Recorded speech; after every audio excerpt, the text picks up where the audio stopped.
may tingin sa puro sana 1,000 may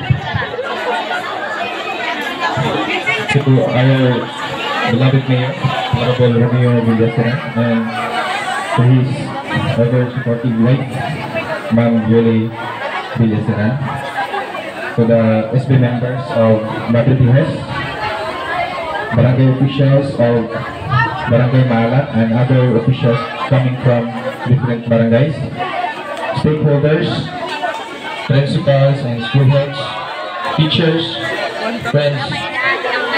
Pleasant morning to each and everyone. So, my task this morning is to present to you the Brigada Eskwela Form 1 or the Physical Facilities and Maintenance Need Assessment Form.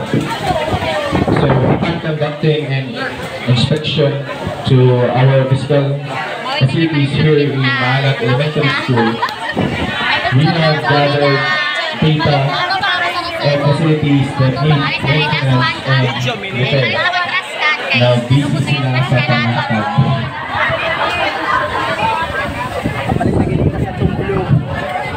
Importante ba yan eh?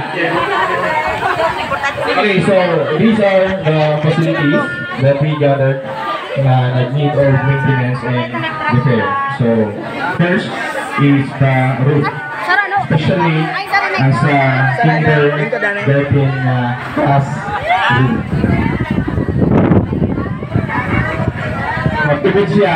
So, condition of this is damage. Nature of improvement, it needs repair or replacement. Materials needed, roof, texture, nails, sorry.